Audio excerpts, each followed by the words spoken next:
The emerald silk was a mistake.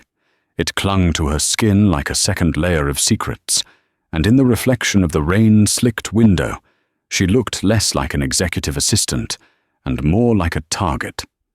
She reached for the door handle, praying the heavy mahogany would muffle the sound of her escape, but the click of a gold lighter stopped her dead.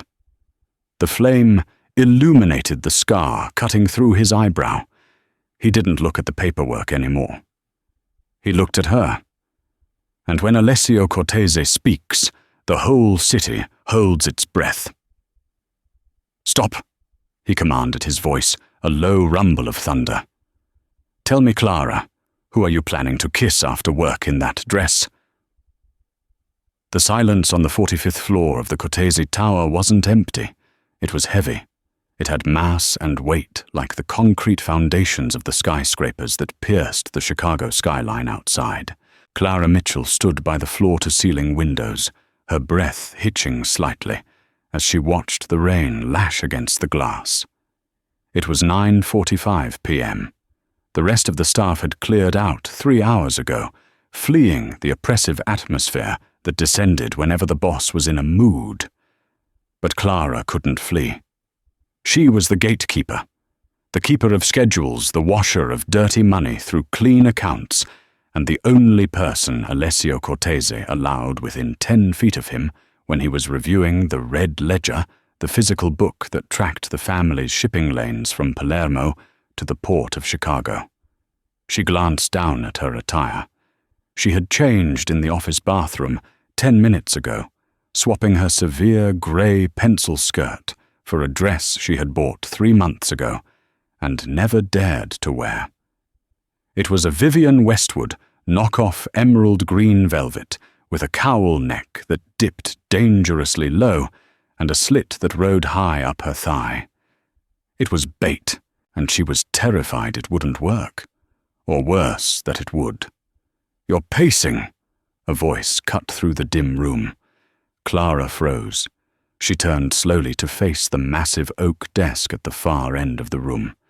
Alessio Cortese sat in his leather chair, shrouded in shadow. He was 34 years old, though his eyes held the weary brutality of a man twice that age. They called him the architect, because he didn't just break legs. He dismantled lives structure by structure until his enemies had nowhere to live and no one to turn to. He wasn't looking at the ledger. He was leaning back, one hand, toying with a heavy gold lighter, flipping the lid open and closed. Clink, clink, clink. "I'm not pacing, Mr. Cortese," Clara said, her voice steady. She had practiced this tone for 3 years. "I'm checking the weather. The forecast said the storm would break, but it seems to be worsening." "The storm does what it wants," Alessio murmured.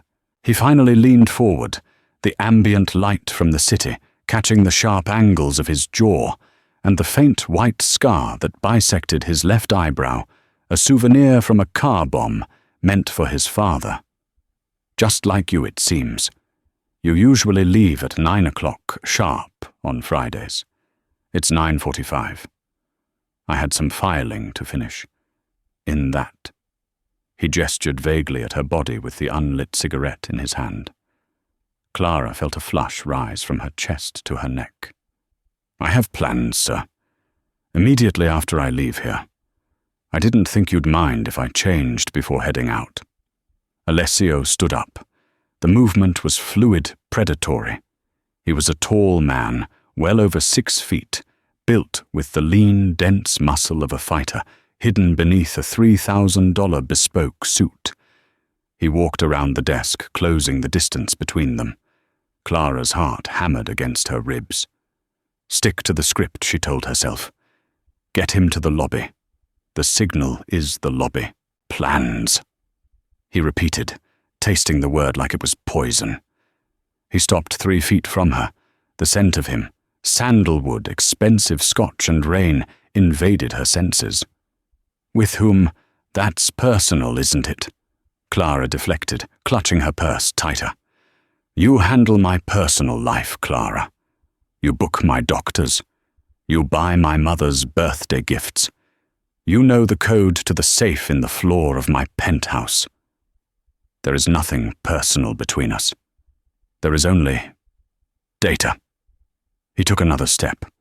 He was close enough now that she had to tilt her head back to look him in the eye. His irises were a startling, icy grey, swirling with a darkness that usually made grown men stutter. It's just a date, Alessio. She slipped, using his first name. She rarely did that. His eyes narrowed. The air in the room seemed to drop 10 degrees.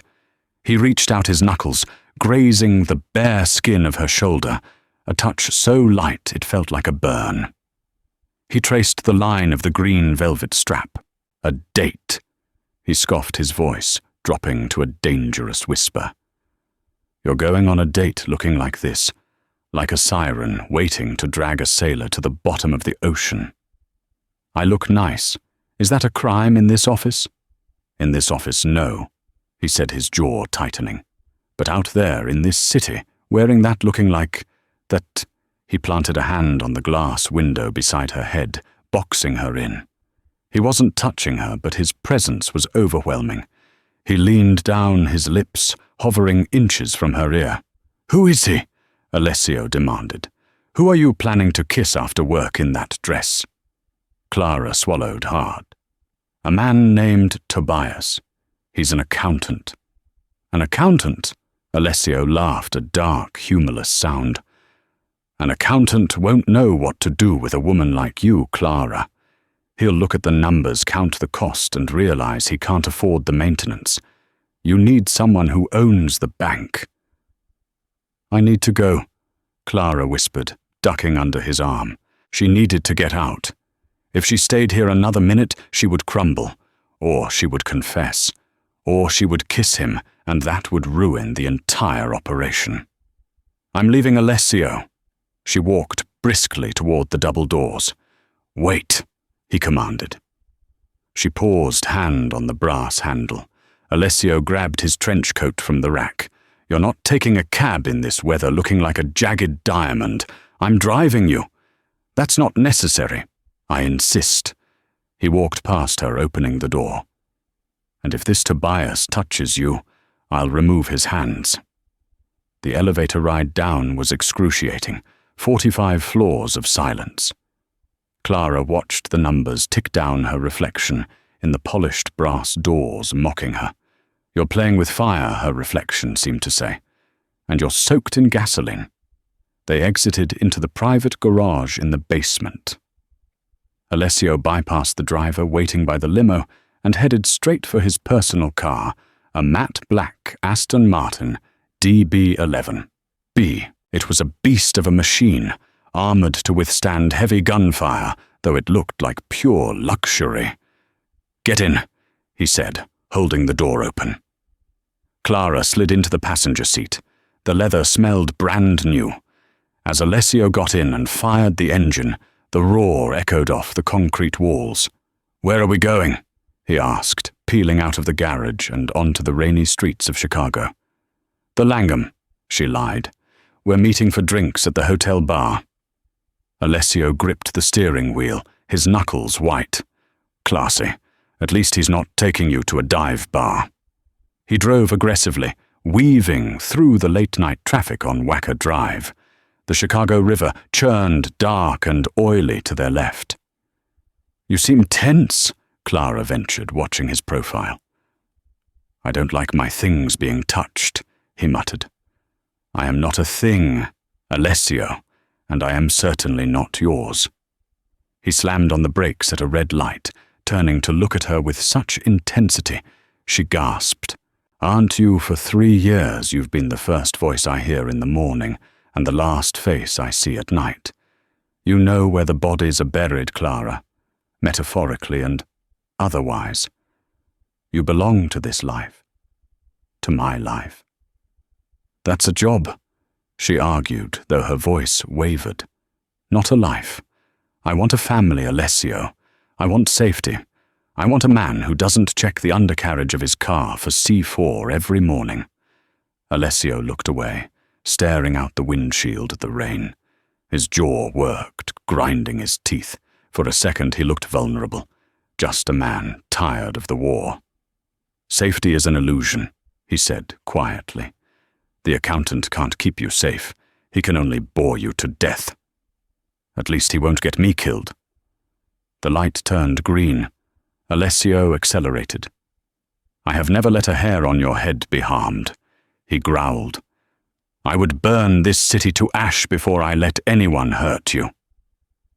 The sincerity in his voice hit her like a physical blow. This wasn't part of the plan. He wasn't supposed to care. He was supposed to be the monster she had been briefed on, the ruthless architect who sanctioned hits without blinking. Suddenly high beams flooded the rearview mirror. Alessio's eyes snapped to the mirror. "Hang on." "What?" "Don't look back." He downshifted the engine, screaming as the Aston Martin surged forward, but the car behind them, a heavy-duty SUV with no plates, matched their speed. "Alessio!" Clara gripped the dashboard. "Get down!" he roared. Crash! The SUV clipped their rear bumper, sending the sports car spinning across the slick asphalt of Wacker Drive. Clara screamed as the world turned into a blur of streetlights and rain. Alessio fought the wheel with supernatural reflexes, correcting the spin, but the SUV rammed them again, harder this time, T-boning the passenger side. The reinforced glass spider-webbed, but didn't shatter. The side airbags deployed with a deafening pop, slamming Clara's head back against the seat. The car skid to a halt against the concrete railing of the Riverwalk. Silence. Then ringing in her ears. "Clara!" Alessio's voice was distant, panicked. She felt hands on her face, rough, warm hands. She blinked, her vision swimming. Alessio was leaning over the console, blood trickling from a cut on his forehead, his eyes wild with fear. He wasn't checking for attackers. He was checking her pulse. "Clara, look at me. Are you hurt?" My head," she groaned. "They're coming," he said, his voice shifting from panic to cold, lethal resolve. He reached under his seat and pulled out a Sig Sauer P226. He checked the chamber in one fluid motion. He looked at her, his grey eyes burning. "Stay down. If the door opens and it's not me, you shoot. Do you understand?" He shoved a smaller backup pistol into her trembling hands. "Alessio."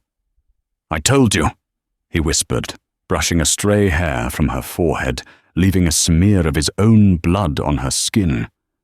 "I'd burn the city to ash." He kicked his door open and rolled out into the rain gun raised. Gunfire erupted instantly. Pop, pop, pop. Clara huddled in the footwell, clutching the cold steel of the gun. The dress the emerald velvet meant to seduce was now ruined, torn at the hem. She realized with a sick twist in her stomach that the date wasn't the danger. The ambush wasn't part of her plan. Someone else was hunting them. And she had just led the target out of his fortress. The rain didn't feel like weather anymore. It felt like a judgment. Clara crouched behind the engine block of the smoking Aston Martin, the asphalt biting into her knees through the torn velvet. The world outside the car was a cacophony of thunder and the sharp, rhythmic crack of suppressed gunfire. She wasn't just a secretary. She was Special Agent Clara Mitchell of the FBI's Organized Crime Division Operation Glass Tower. She had spent 3 years embedding herself into Alessio Cortese's life, learning his habits, his banking codes, and his weaknesses. She was trained for this. She had top marks at Quantico in marksmanship. But watching Alessio fight was something her training hadn't prepared her for. He moved with a terrifying economy of motion. He didn't shoot wildly. He waited, tracked, and fired. 2 shots, 2 bodies dropping in the streetlight's glare. He used the cover of the rain and the shadows of the bridge pillars like a phantom. "Clara, move." Alessio appeared at her side, grabbing her arm. His grip was bruising, He hauled her up, not giving her a chance to check her heels. "They have a second vehicle coming from the east ramp," he shouted over the downpour. "We have to go down." "Down!" she gasped, stumbling, as he dragged her toward the concrete barrier. "Lower Wacker," he said. "The labyrinth." Chicago's Lower Wacker Drive was a subterranean world of concrete pillars, dim lights and drag racers. It was a GPS dead zone, a place where signals died and people vanished. Alessio didn't hesitate. He vaulted the railing, dropping 10 feet onto a service ledge below, then turned and reached up for her. "Jump," he commanded. Clara looked at the dark drop, then at the SUV, turning around to strafe them again. She kicked off her high heels, expensive Louboutins she'd bought on the company card, and jumped. Alessio caught her. The impact knocked the wind out of him, but he didn't stumble. His arms wrapped around her waist, pulling her flush against his chest. For a split second, amidst the gunfire and the chaos, time suspended. She could feel the rapid thud of his heart against her own. It was beating hard, but steady. Controlled. "I've got you," he breathed into her hair. He set her down, immediately pulling her hand. "Run!" They ran through the gloom of the lower level. The air here was thick with exhaust fumes and the smell of damp concrete. The sounds of the city above were muffled, replaced by the hum of tires on the slick road below. Alessio navigated the maze of pillars without pausing. He knew this city better than the city planners. He knew the veins and arteries of Chicago because he was the one pumping the blood through them. "Who are they?" Clara asked, her bare feet slapping against the cold pavement. Her dress was ruined, soaked through, clinging to her like a second skin. Russians, maybe, or remnants of the Bratva. Alessio grunted, holstering his weapon beneath his coat, but keeping his hand on it. They were professional, high-caliber rounds, armored transport. He glanced at her sideways, his eyes dark. Not the kind of people who interrupt a date with an accountant. Clara's stomach twisted. "We can't just walk." "We aren't walking." Alessio stopped in front of a grimy, seemingly abandoned service garage tucked into a recess of the tunnel wall. A rusted padlock held the rolling door shut. He didn't pick the lock. He shot it. A single deafening bang that echoed through the tunnel. He threw the door up. Inside, under a dusty tarp, sat a pristine 1969 Chevrolet Chevelle SS. Matte black. Muscle. "Backup plan," Alessio muttered. "I have 5 of these scattered around the city. Get in." Clara slid into the passenger seat. This car smelled of oil and old leather, a stark contrast to the new car smell of the Aston Martin they had just abandoned. Alessio hot-wired the ignition. There was a hidden switch under the dashboard, and the V8 engine roared to life, a deep guttural growl that shook the dust from the ceiling. "Where are we going?" Clara asked, as he threw the car into reverse and peeled out of the garage. "Not your apartment," he said, shifting gears violently. "And definitely not to meet Tobias. Alessio, I need to call the police." He laughed, a sharp, bitter sound. "The police half of the CPD is on my payroll, and the other half is on theirs. If you call 911 right now, you're just ringing the dinner bell for the wolves.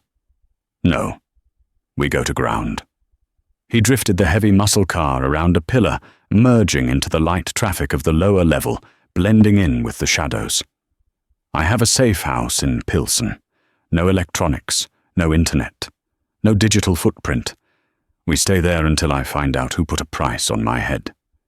He paused, his grip tightening on the steering wheel until his knuckles cracked. "And who put you in the crossfire?"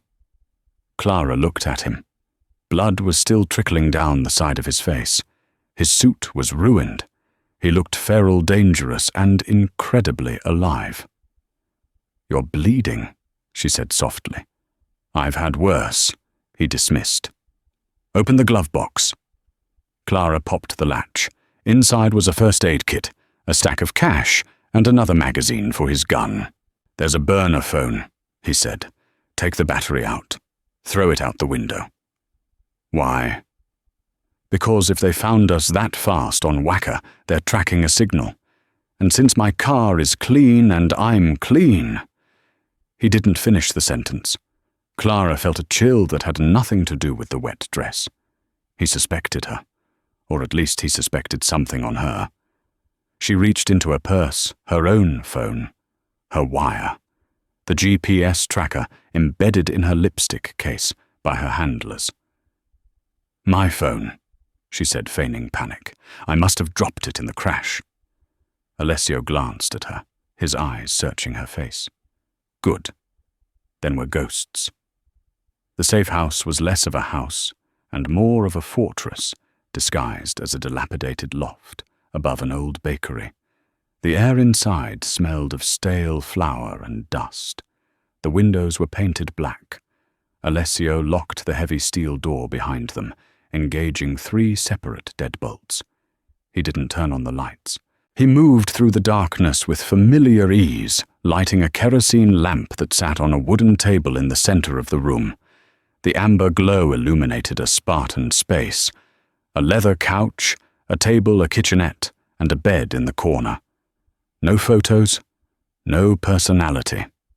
Just survival. "Sit," he ordered, pointing to the table. "I need to check the perimeter." Clara sat. She was shivering now, the adrenaline fading, leaving her cold and exposed. The emerald dress, once a weapon of seduction, felt ridiculous in this setting. She felt like a doll that had been dragged through the mud. Alessio moved to the window, peeling back a strip of the black paint to peer out onto the street. He stood there for a long time, a silhouette against the faint streetlights. "We're clear for now," he said, turning back to her. He took off his trench coat, tossing it onto the couch. Underneath, his white dress shirt was soaked with rain and blood. The crimson stain on his shoulder was spreading. "You're shot," Clara said, standing up. "Grazed," he corrected. "A ricochet." "Sit down, Alessio. Let me do it." He looked at her, surprised by her tone. It wasn't the voice of a secretary. It was an order. He sat on the edge of the table. Clara grabbed the first aid kit from the counter. He had brought it in from the car. She opened it, finding iodine gauze and a suture kit. "Take off your shirt," she said. Alessio watched her. His eyes traveled from her damp, messy hair down to the cowl neck of her dress, then to her bare feet. A muscle feathered in his jaw. Slowly he unbuttoned his shirt. His torso was a map of violence. Scars, some old and faded, some pink and new, crisscrossed his chest and abdomen. Knife wounds, bullet holes. The history of the Cortese family written in flesh. Clara tried to keep her hand steady as she peeled the wet fabric away from his shoulder. The wound was ugly, a jagged tear where the bullet had skipped off the muscle, but he was right. It hadn't hit bone or artery. "This is going to sting," she warned, soaking a cotton pad in iodine. "Do it." She pressed the pad against the wound. Alessio hissed his hands, gripping the edge of the table so hard the wood groaned. But he didn't pull away.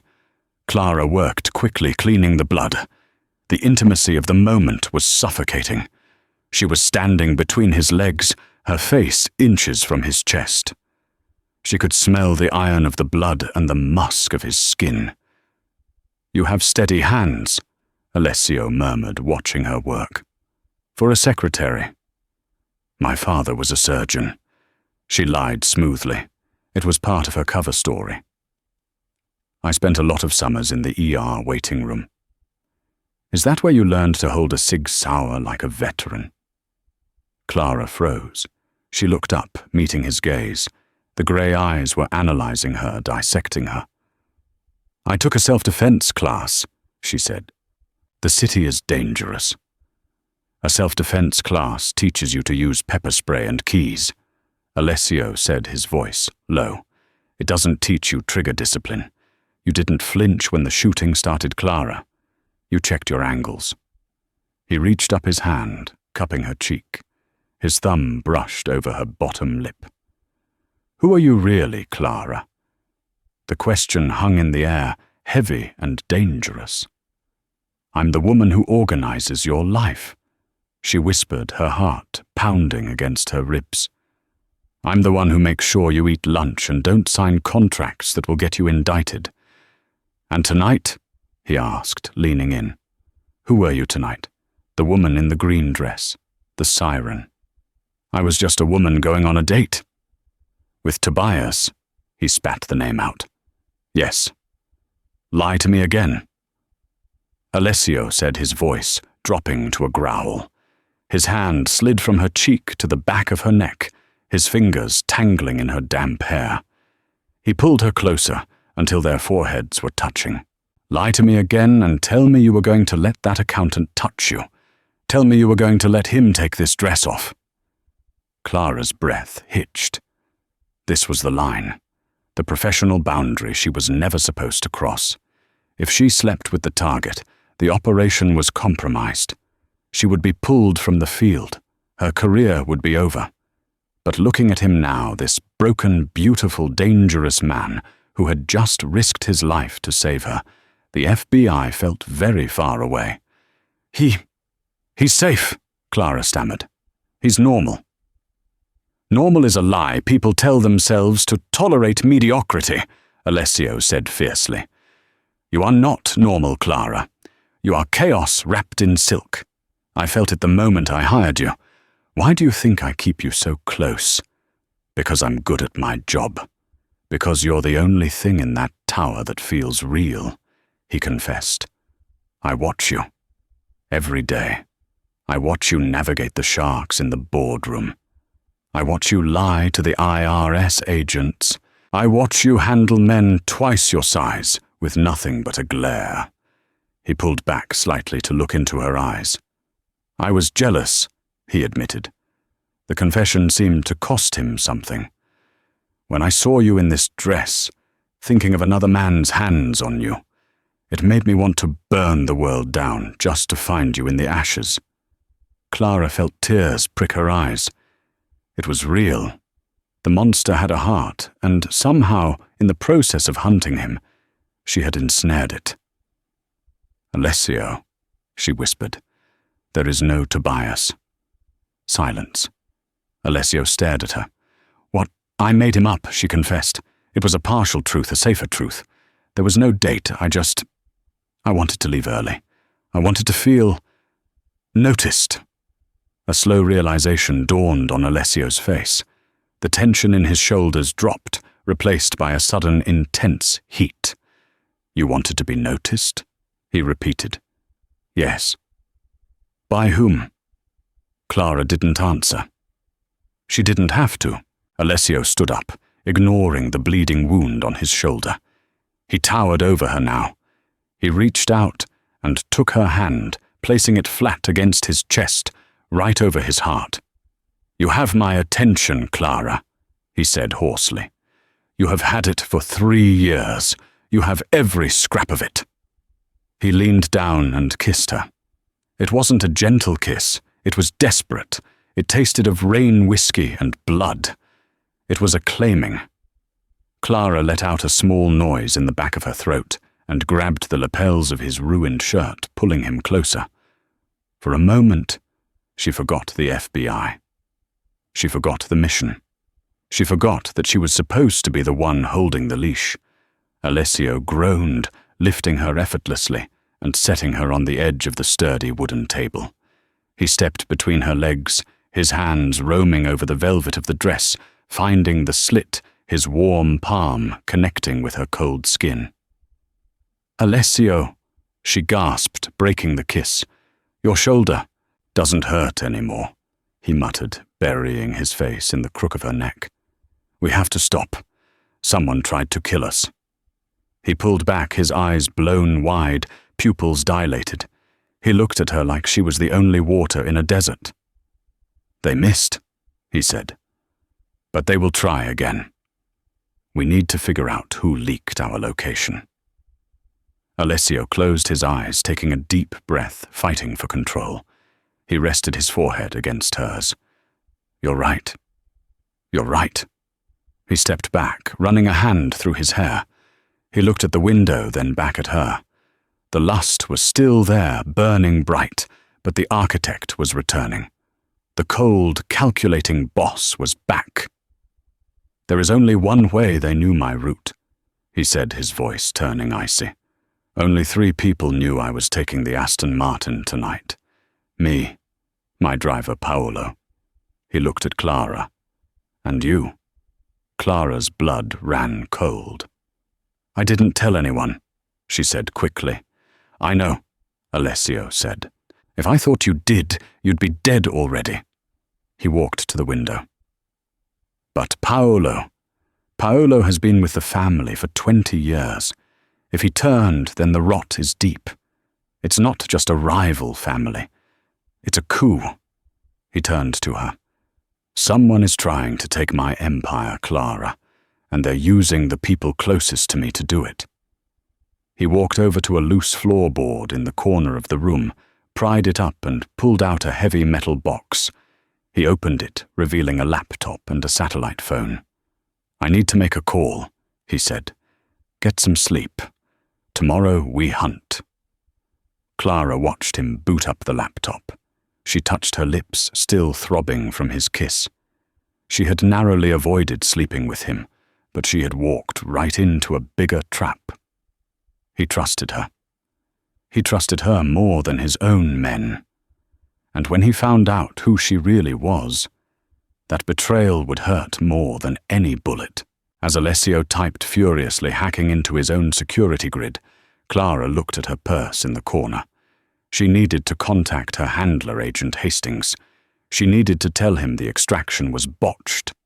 But as she looked at Alessio's broad back, the scars she had just tended to, she realized with a sinking feeling that she didn't want to be extracted. She wanted to see who won. Morning broke over the industrial district of Chicago, like a bruise purple-gray and swollen with unshed rain. Inside the safe house, the silence was absolute. Clara woke with a start, her hand instinctively reaching for the gun she had placed under the pillow. It was gone. Panic flared in her chest. She sat up, the stiff velvet of the ruined green dress crinkling. She was alone in the bed. The scent of coffee, strong, black, and expensive, wafted from the kitchenette. Alessio was standing by the window, fully dressed. He had found a fresh suit in the closet, charcoal grey, slightly dated in cut, but immaculately pressed. He looked like a ghost from a 1920s noir film staring out at the desolate street.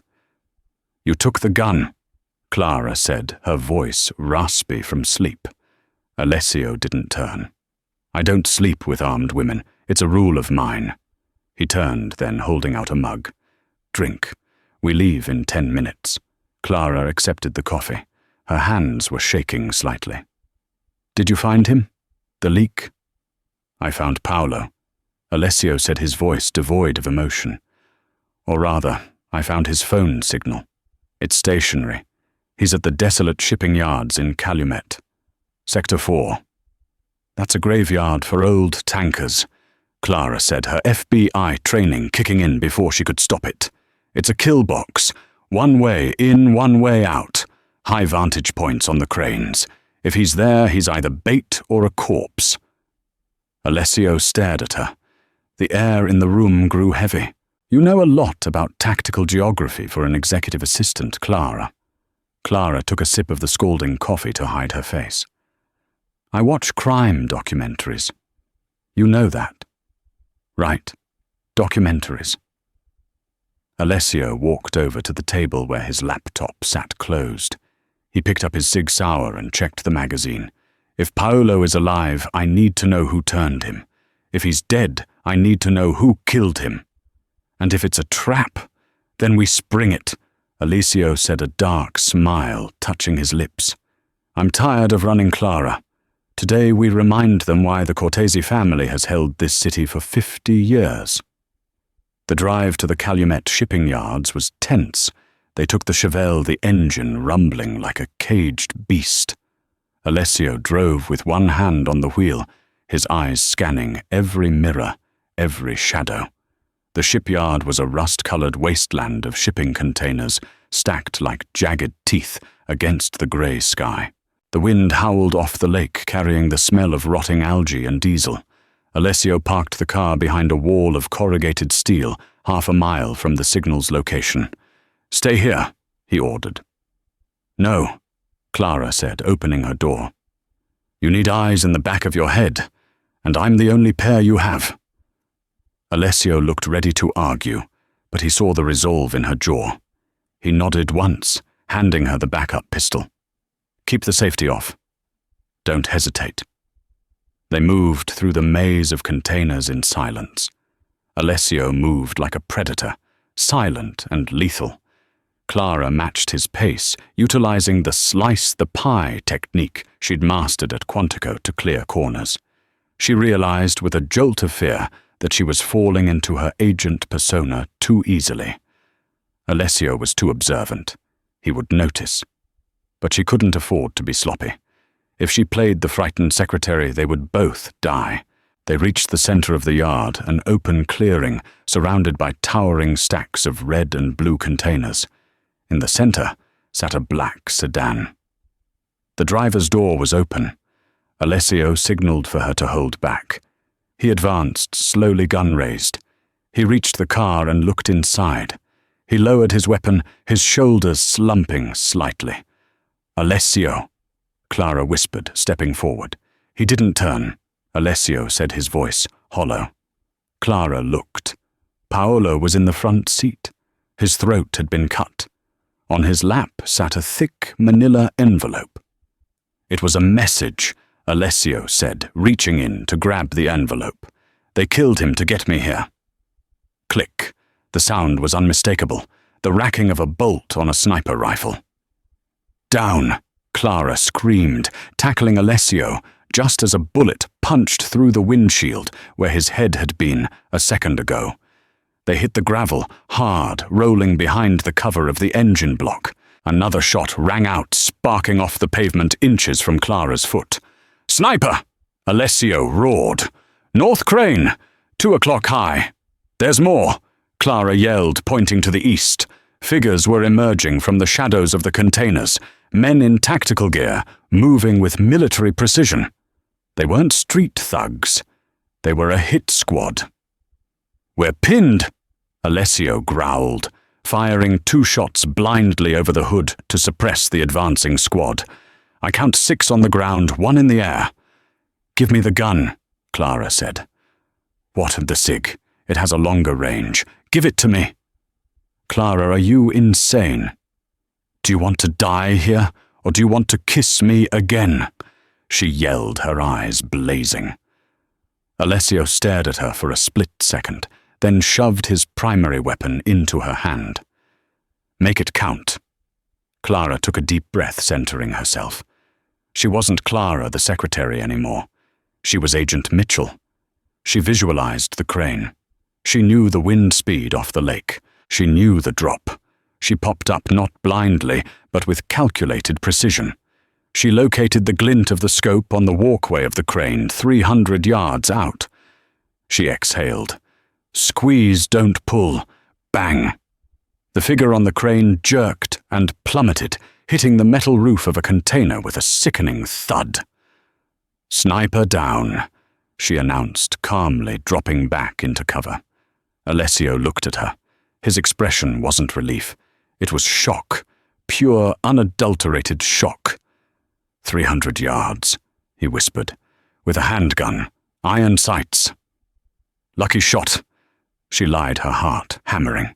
"That wasn't luck," he said, his voice hardening. "That was training. Focus, Alessio. They're flanking left." The ground squad was closing in. Alessio shook off his confusion and returned fire. He was a force of nature, ruthless and accurate. But they were outgunned. "We need to move," Alessio yelled. "The envelope, grab it." Clara snatched the blood-stained envelope from the car seat. "There's a gap in the containers to the south," Alessio directed. "Go, I'll cover you. Together." They broke cover, sprinting toward the narrow alleyway between the steel walls. Bullets zipped past them like angry hornets. One grazed Alessio's arm, shredding his suit jacket, but he didn't slow down. They reached the alley and kept running, weaving through the labyrinth until the sounds of pursuit faded. They circled back to the Chevelle, breathless and battered. Alessio threw the car into gear, spinning tires as they tore out of the shipyard, leaving the carnage behind. He didn't speak for 10 minutes. He drove with a cold, terrifying intensity.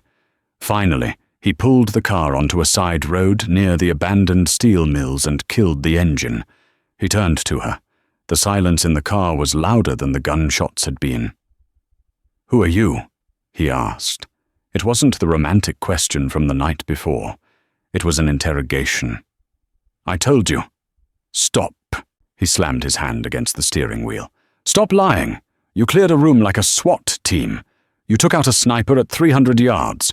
You talk about kill boxes and tactical geography. You aren't a secretary, Clara. You never were." He pulled his gun, the backup pistol, and leveled it at her chest. Clara froze. She looked into the grey eyes she had fallen in love with and saw only betrayal. "Are you a cop?" he demanded. "Are you with the feds?" Clara swallowed hard. She could lie.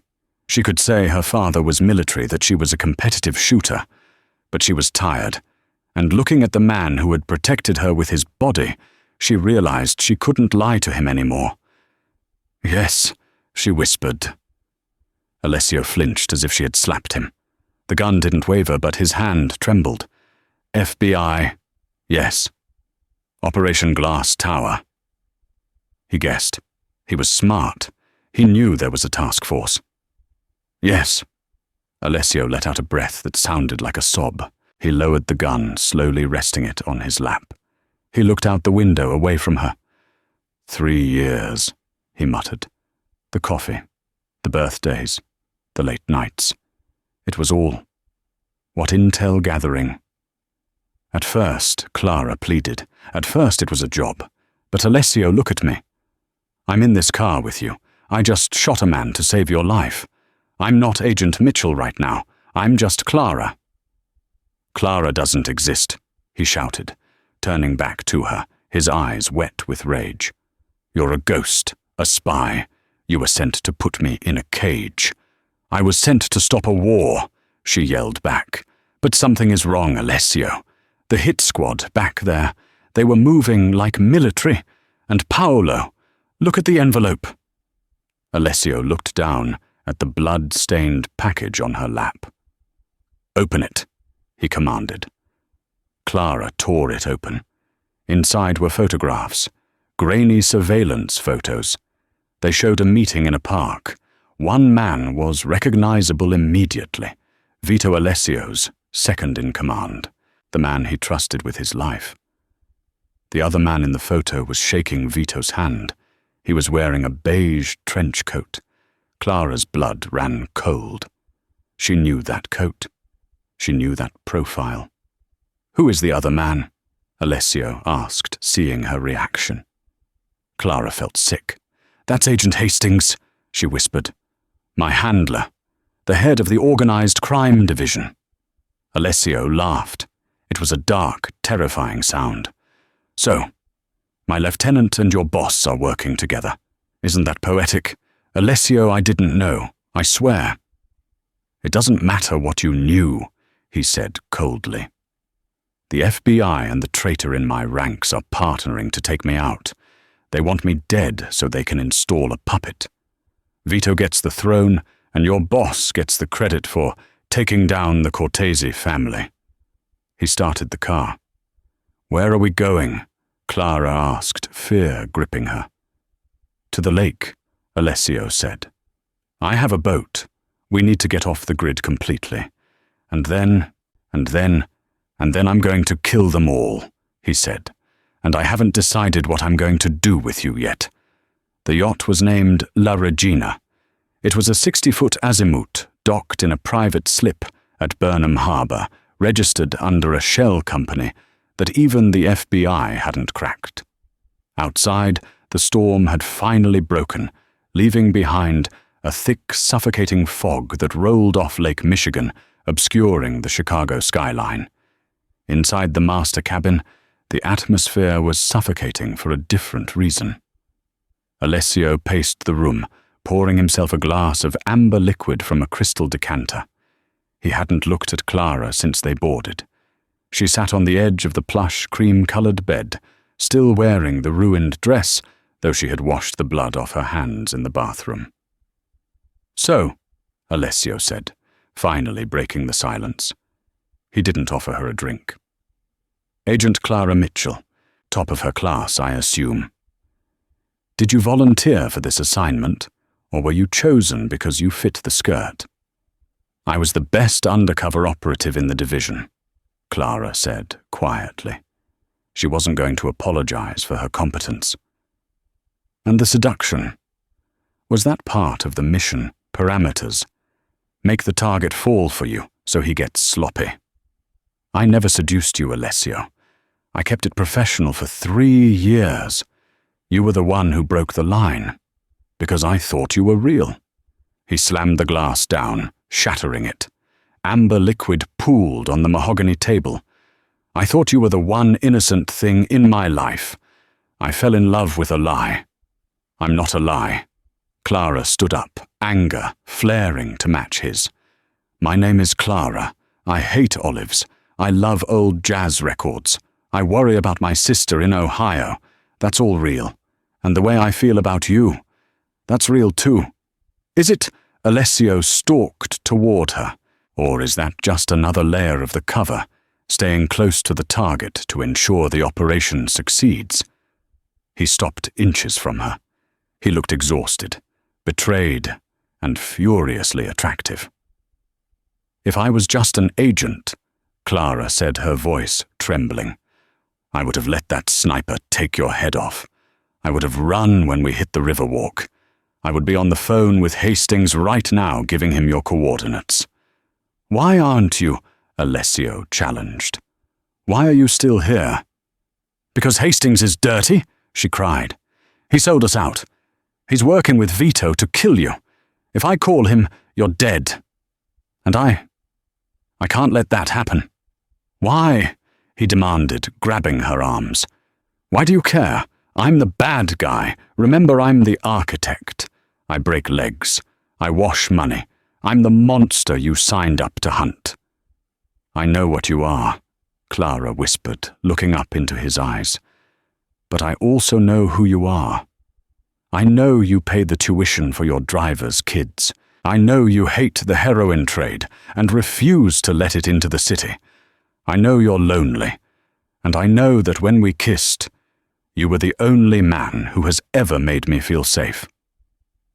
Alessio's grip on her arms tightened, then softened. His eyes searched hers, looking for the deception, looking for the agent. But he only found the woman. "You are the most dangerous thing I have ever met," he murmured, "a Fed with the face of an angel and the aim of a sniper." "Are you going to kill me?" "I should," he said. His voice was rough. "Vito would tell me to put a bullet in you and dump you in the lake. My father would have done it without blinking. But you're not your father." "No," he admitted. "I'm not." He lowered his head, his forehead resting against hers. "I can't kill you, Clara. God help me, I can't even hate you." He kissed her then. It wasn't like the kiss in the safe house. That had been desperate, adrenaline-fueled. This was grief. This was anger. This was a man surrendering to the one weakness he couldn't cut out. Clara wrapped her arms around his neck, pulling him down. The dynamic shifted. There were no secrets left. He knew she was a threat, and she knew he was a killer, and neither cared. He backed her toward the bed. "If we do this," he warned, his voice low against her lips, "there is no going back. You cross this line, and you are done with the Bureau. You are mine, completely." "I was done with the Bureau the moment I got in your car," Clara whispered. She reached for his belt. The night was a blur of shadows and heat. It was a shedding of skins. The ruined green dress was discarded on the floor. The holster was cast aside. For hours, they weren't the Mafia boss and the FBI agent. They were just two people at the end of the world trying to memorize each other before the fire consumed them. The morning after sunlight streamed through the porthole cruel and bright. Clara woke alone. For a second, terror seized her, thinking Alessio had left her, or worse, that he had decided to kill her after all. But then the door to the cabin opened. Alessio walked in. He was showered, dressed in a fresh black shirt and slacks he kept on the boat. He held 2 mugs of coffee. "I didn't poison this one," he said dryly. Clara sat up, pulling the sheet around her. She felt exposed, not just physically, but emotionally. "Good morning. We have work to do," Alessio said, handing her the mug. His face was hard again, the tenderness of the night before, locked away behind the mask of the architect. "I contacted a loyal captain in the South Side. We have a meeting in 2 hours. What's the plan?" "We're going to give them what they want," Alessio said. "Vito wants the crown. I'm going to offer it to him." "You're surrendering." "I'm setting the table for dinner," Alessio corrected. "Vito and Hastings think they have won. They think I'm on the run, scared, weakened by a traitorous girlfriend." He looked at her pointedly. "I need you to make a call, Clara." Clara stiffened. "To whom? To Hastings?" Alessio pulled a burner phone from his pocket and tossed it onto the bed. "Call him. Tell him you have me. Tell him I'm wounded and willing to negotiate a surrender to the FBI to avoid being killed by the Russians. Tell him to meet us." "He'll bring a SWAT team," Clara warned. "No." Alessio shook his head. "He won't. If he's working with Vito, he wants me dead, not arrested. If I'm arrested, I talk. I expose his corruption. He needs to kill me quietly. He'll come alone or with Vito." It's a trap, Clara realized. For them, yes. But I need you to be the bait. Alessio sat on the edge of the bed, his hand resting on her knee. "Can you do it? Can you look your boss in the eye and lie to him like you lied to me?" Clara looked at the phone. She thought of Hastings, the man who had mentored her, trained her, and then sold her out to be collateral damage in a mob war. She picked up the phone. "I can do better than lie," she said, a cold resolve settling in her eyes. "I can deliver him to you on a silver platter." Alessio smiled. It was the smile of the wolf who had finally cornered the sheep. "Good girl," he whispered. "Make the call and wear the dress, the green one." "It's torn." "Exactly," Alessio said. "Let them think you're broken. That's when they'll get close enough to bite." The abandoned steel mill in Gary, Indiana, was a cathedral of rust and shadows. Clara stood in the center of the kill floor, the torn emerald dress fluttering in the cold draft. She looked broken, just as Alessio had asked. The heavy iron doors groaned open. Agent Hastings walked in, flanked by Vito and 2 corrupt detectives. Hastings looked smug, a man coming to collect a prize. "Good work, Mitchell." Hastings called out, his voice echoing off the metal beams. "I knew you had it in you. Where is he?" "He's right here." Clara said, her voice trembling not with fear, but with anticipation. She pointed to a chair in the shadows. Alessio sat there, head down, hands zip-tied behind his back. Vito laughed, a harsh, grating sound. The great architect, caught by a girl in a velvet dress. He raised his gun, aiming at Alessio's chest. "I'll make it quick, boss." "Wait," Hastings ordered. He looked at Clara. "Finish it, Clara. Prove you're still one of us. Put a bullet in him, and your record is scrubbed. You get a promotion." Clara raised the Sig Sauer. Her hand was rock steady. She aimed at Alessio's heart. Alessio looked up, his grey eyes locking onto hers. He didn't flinch. He winked. Clara pivoted. Bang! Bang! 2 shots rang out faster than a heartbeat. Vito dropped a bullet in his knee. Hastings' weapon was shot out of his hand, sending him scrambling back in shock. Before the detectives could react, red laser dots appeared on their chests. 12 of them. From the catwalks above Alessio's loyalists, the ones he had summoned via the satellite phone stepped out of the darkness. Alessio stood up, snapping the zip ties he had already cut halfway through. He walked into the light, brushing dust from his shoulder. You should have checked her personnel file closer. Hastings! Alessio said, his voice a low rumble. She didn't just graduate top of her class. She's the best partner I've ever had. Hastings stared at Clara, pale and shaking. You're a Fed Mitchell. You can't do this. I resigned, Clara said coldly, holstering her gun. She walked over to Alessio, slipping her hand into his. Effective immediately. Alessio looked down at her, the ghost of a smile touching his lips. So no date with Tobias tonight. Tobias was boring, Clara whispered, leaning against his arm. I prefer men who own the city.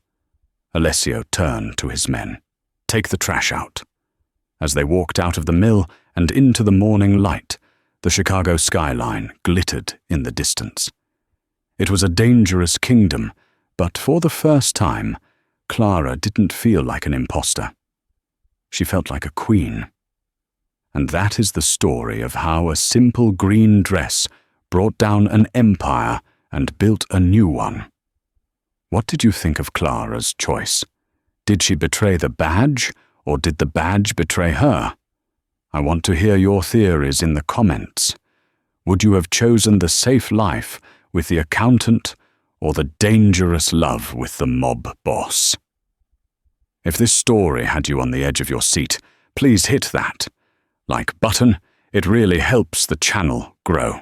And if you want more twisted romances, high-stakes drama, and Mafia secrets, make sure to subscribe and ring that notification bell so you never miss a part. I'll see you in the next video, where we might just find out what happens when the Queen of Chicago has to defend her throne. Thanks for listening.